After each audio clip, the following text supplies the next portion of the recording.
Assalamualaikum warahmatullahi wabarakatuh. Waalaikumsalam warahmatullahi wabarakatuh. Alhamdulillah rabbil alamin. Nahmaduhu wa nasta'inuhu wa nastaghfiruh.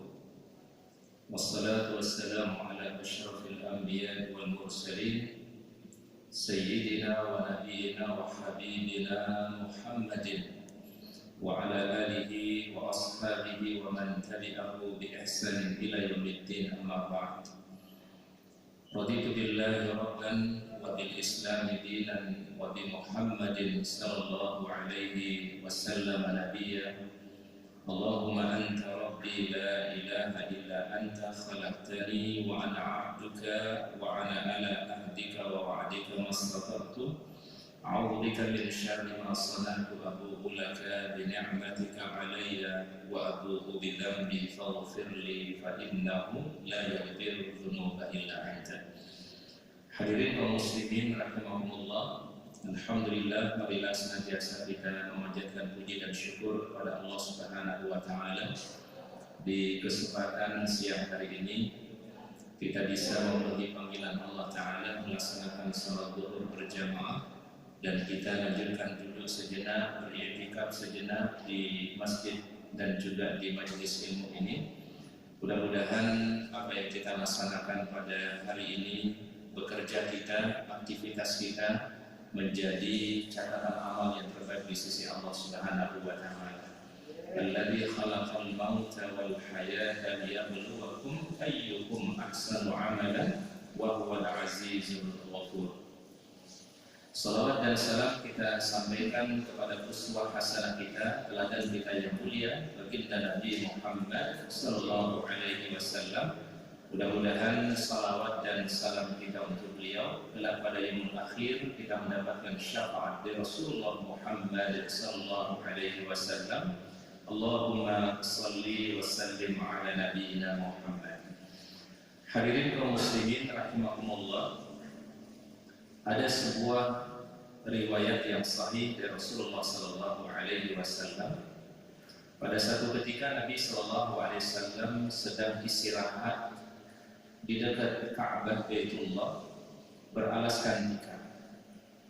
Kemudian ketika Rasulullah SAW terbangun dari istirahat beliau, ada bekas dari tikar yang menjadi tempat istirahatnya Nabi sallallahu alaihi wasallam pada badan beliau.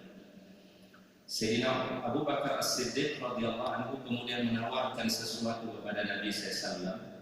Ya Rasulullah, apabila Anda berkenan, kami akan menyiapkan satu tempat tidur yang layak untuk Anda, wahai baginda Rasul. Ini mungkin bukti cintanya Abu Bakar kepada baginda Rasulullah sallallahu alaihi wasallam.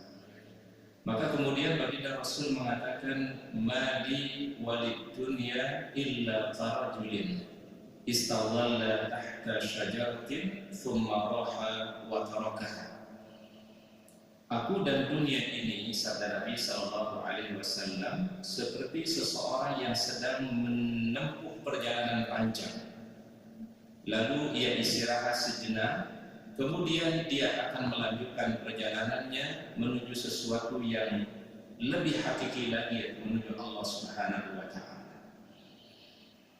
Gambaran sirah yang mulia ini para jamaah menjadi gambaran sederhana kepada kita semua tentang kehidupan dunia yang Allah Ta'ala berikan kepada kita semua saat ini.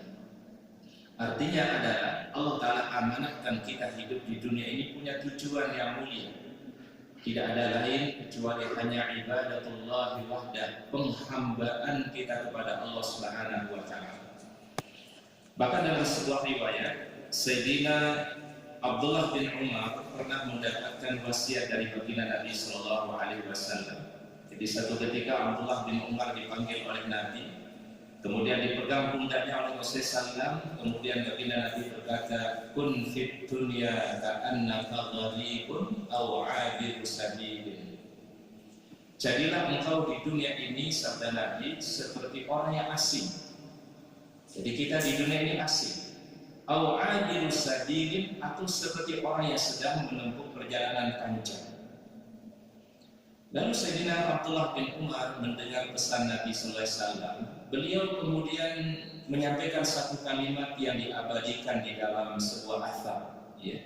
Apa kalimat yang diucapkan oleh Abdullah bin Umar? Idza asbahta fala tantaziri al-masa. Apabila kita berada di pagi hari, jangan nunggu sampai datangnya waktu sore. Jadi kalau ada kesempatan kita berbuat baik, ada kesempatan beramal saleh di pagi hari, jangan pernah menunggu sampai datang waktunya waktu sore. Wa idza amsayta fala tantazir sabah. Kalau kita berada di sore hari, jangan sampai menunggu datangnya waktu pagi hari. Artinya jangan menunda-nunda kebaikan. Kemudian khudh min hayatika limautika, gunakan, manfaatkan hidup kita sebelum datangnya al-maut atau kematian. Wa min sihhatika limaradika, dan kita gunakan masa sehat kita sebelum datang yang namanya sakit yang mungkin bisa saja kita alami. Maka tentu para jamaah, kita hidup di dunia ini diibaratkan dari Nabi SAW seperti orang yang asing atau orang yang sedang menempuh perjalanan yang jauh, ya. Tentu ketika orang mau bepergian jauh, yang paling terbayang pertama kali itu apa biasanya? Bekal, ya. Kita contohnya, kita akan keluar kota, keluar negeri, itu pasti kita akan persiapkan bekal dulu. Ya, kita akan hitung-hitung bekal yang kita persiapkan untuk sekian lama kita berada di satu tempat itu, berapa yang kita butuhkan perbekalannya, apa yang mesti kita bawa. Itu baru perjalanan kita di dunia, apalagi ketika itu perjalanan yang panjang itu menuju akhirat. Maka tidak ada bekal yang paling terbaik yang Allah Ta'ala sampaikan di dalam Al-Quran kecuali bekal taqwa. Wa tazawwadu fa inna khairaz zadi taqwa. Siapkanlah bekal kita semua, dan tidak ada bekal yang paling terbaik itu kecuali ketakwaan, keimanan, dan amal soleh kita. Karena Rasulullah SAW mengatakan setiap si mayit itu ditemani 3 hal. Ditemani oleh keluarganya, ditemani oleh hartanya, dan ditemani oleh amalnya. Tapi begitu orang masuk di alam kubur, maka yang 2 kembali ke dunia, yang 1 yang akan tinggal bersama kita semua. Yang kembali ke dunia itulah keluarga yang kita cintai. Yang kembali ke dunia itulah ada harta yang kita miliki, akan menjadi warisan untuk orang-orang yang kita cintai. Tapi yang tersisa tinggal 1, sabda Nabi, wa yabqa amaluhu. Maka yang tersisa hanya apa kita? Amal kita saja. Jadi apa yang kita siapkan hari ini, apa yang kita perbuat hari ini, inilah insya Allah menjadi bekal kita yang terbaik yang kita akan bawa nanti menuju Allah Subhanahu wa Ta'ala. Maka para ulama mengatakan ada amalan-amalan mungkin ringan, sederhana, tetapi memiliki nilai yang istimewa di sisi Allah Subhanahu wa Ta'ala. Yang pertama adalah sabda Nabi Sallallahu Alaihi Wasallam, ta'limun nas al-khairah, mengajarkan kebaikan kepada manusia. Jadi siapa saja di antara kita yang mengajarkan kebaikan minimal kepada keluarga, ya. Kita sebagai suami berkewajiban mengajarkan kepada istri kita, kepada anak-anak kita. Ya, pengajar itu disebut dengan mu'allim, ya. Jadi kalau di Mesir itu biasanya kalau orang memanggil guru atau memanggil syekh itu disebut dengan mu'allim, ya. Dia mu'allim, artinya adalah seorang guru. Dan di sana orang tua kalau di Mesir disebut dengan mu'allim, ya. Kita biasanya mu'allim di sini lebih banyak diartikan ustaz biasanya atau kiai. Betul ya? Mu'allim, ya, atau alim. Tapi kalau di Mesir itu disebut orang itu mu'allim, ya mu'allim, ya. Ini menunjukkan orang tua itu punya satu tugas yang mulia, yaitu mengajarkan kebaikan. Allah Subhanahu wa Ta'ala sebutkan di surat Al-Anbiya ayat 73, wa ja'alnahum a'immatan yahduna bi amrina, dan kami menjadikan mereka itu sebagai pemimpin-pemimpin yang memberi petunjuk dengan perintah kami. Artinya di sini pemimpin itu adalah orang-orang yang diberikan amanah oleh Allah, minimal amanah dalam keluarga. Suami itu pemimpin, ya, memimpin keluarga, memimpin istri, memimpin anak kita. Kalau kita jadi mu'allim di dalam keluarga, ini sebuah kemuliaan dari Allah Subhanahu wa Ta'ala. Dan ibadah yang paling lama itu kata para ulama pernikahan. Betul ya? Ibadah yang paling lama itu selain nikah. Kita kalau sholat itu terbatas waktunya, ya. Paling kalau sholat 10 menit, 15 menit, ya. Tapi ibadah yang paling panjang, yang paling lama itu pernikahan. Rumah tangga itu ibadah yang paling lama. Nah, sehingga kita berharap mudah-mudahan dari rumah tangga itu, dari keluarga itulah akan lahir generasi yang soleh dan solehah. Ini masa panjang yang kita lewati dalam hidup itu, dalam ibadah itu, dalam pernikahan kita, ya. Sehingga konsepnya Islam itu melihat pernikahan bukan hanya sekedar pertemuan antara seorang suami dengan istri, tidak, ya. Tapi dari situlah lahir generasi yang terbaik. Dari keluarga akan lahir anak-anak yang mulia, anak-anak yang saleh.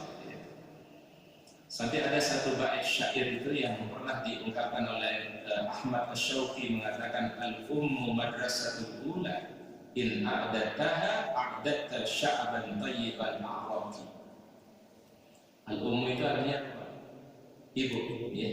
Seorang ibu madrasatul ula itu madrasah pertama di dalam keluarga. Jadi sebelum anak-anak kita masuk ke pendidikan formal, pendidikan yang berkualitas, tidak ada pendidikan yang paling terbaik dan berkualitas itu kecuali pendidikan dalam keluarga. Al-ummu madrasatul ula in a'dattaha a'datta sya'ban tayyiban a'raqi. Kalau engkau siapkan ibu yang baik, ibu yang solehah, maka Anda berarti persiapkan generasi yang baik dan generasi yang soleh. Maka insya Allah kita sebagai suami, sebagai ayah, mengajarkan kebaikan dalam keluarga itu menjadi amal soleh yang terbaik. Bahkan baginda Rasul mengatakan dalam sebuah hadis sahih, Innallaha wa malaikatahu la yusalluna ala mualliminna nas al-khaira. Jadi Allah Ta'ala dan seluruh para malaikatnya bersolawat memuji orang-orang yang mengajarkan manusia kebaikan. Nah, sehingga tidak ada satu pekerjaan yang paling baik, amal yang paling mulia kecuali mengajarkan kebaikan. Minimal sekali lagi adalah dalam skup yang paling kecil adalah dalam lingkungan keluarga kita. Nah, sehingga dakwah yang paling utama itu dakwah kepada siapa? Keluarga. Dakwah yang paling utama itu adalah pertamalah pembinaan dalam keluarga. Dan itu yang dibangun pertama kali oleh baginda Rasulullah Sallallahu Alaihi Wasallam. Dakwah keluarga. Kalau masing-masing keluarga Muslim itu anak ditarbiyah, memiliki semangat di dalam kebaikan, maka akan tumbuh menjadi sebuah masyarakat yang mulia. Ya, karena masyarakat kan terdiri dari keluarga-keluarga. Apalagi misalnya para jamaah kita punya perkumpulan keluarga besar. Ya. Itulah kesempatan kita untuk juga bisa sharing kebaikan. Ya. Kita bisa berbagi ilmu kepada mereka. Ya. Itu kita niatkan sebagai amal terbaik di sisi Allah Subhanahu wa Ta'ala. Dalam hadis yang lain dari Abu Qatadah, Rasulullah Sallallahu Alaihi Wasallam pernah bersabda, ada 3 perkara yang paling baik yang ditinggalkan oleh seseorang ketika dia sudah meninggal dunia. Ya, jadi ada 3 hal yang paling baik yang kita tinggalkan setelah meninggal dunia, sabda Nabi. Pertama adalah waladan shalihan yad'u lahu. Ketika kita meninggalkan, mewariskan anak-anak yang saleh. Ketika kita memiliki anak-anak yang saleh, anak-anak yang mulia, itu insya Allah menjadi sesuatu yang paling terbaik yang kita tinggalkan setelah kita nanti kembali kepada Allah. Waladan shalihan. Maka tadi setelah kita salat zuhur, kita menghadirkan satu doa, Rabbana hab lana min azwajina wa dzurriyyatina qurrata a'yun waj'alna lil muttaqina imama. Ya Allah, jadikanlah dari pasangan kami, dari anak keturunan kami sebagai penyejuk hati kami, dan jadikanlah kami sebagai teladan imam bagi orang-orang yang bertakwa. Melahirkan anak saleh, meninggalkan anak saleh, itu adalah sesuatu yang paling terbaik yang kita miliki setelah orang itu meninggal dunia. Yang kedua yang paling terbaik sabda Nabi Sallallahu Alaihi Wasallam adalah sadaqatin jariyatin, sadaqah yang kita keluarkan semasa sehat kita, semasa hidup kita, ini ternyata akan menjadi satu harta yang terbaik setelah meninggal dunia. Jadi dalam hadis itu rupanya ada dua riwayat, memang ada yang mengatakan sedekah jariyah, ada yang mengatakan sedekah semasa hidup kita dan semasa sehat kita, itu akan terus bermanfaat. Jadi sedekah itu para jamaah amalan yang bermanfaat di dunia wa ba'da dunia. Jadi ketika kita masih hidup di dunia, bahkan sampai kita sudah tidak ada di dunia ini, sedekah akan terus mengalir. Oleh karenanya ada sunnah para jamaah, kalau orang tua meninggal dunia, anak itu boleh sedekah atas nama siapa? Orang tua. Di dalam kitab Syarah Imam Nawawi mengatakan, di antara bentuk berbuat baiknya kita kepada orang tua setelah meninggal dunia itu adalah bersedekah, dan kita niatkan sedekah itu atas nama orang tua yang sudah meninggal dunia. Itu ternyata itu berbaktian pada jamaah.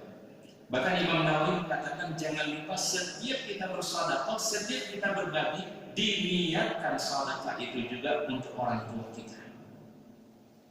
Ini yang akan terus bermanfaat. Yang ketiga, sabda Nabi SAW yang terus bermanfaatlah ilman yuntafa'u bihi, ilmu yang bermanfaat. Ya, ada ilmu yang kita ajarkan kepada orang lain, ada satu pengalaman yang kita ajarkan kepada orang lain, ada skill yang kita berikan kepada orang lain, maka itu diniatkan sebagai amal soleh yang pahalanya insya Allah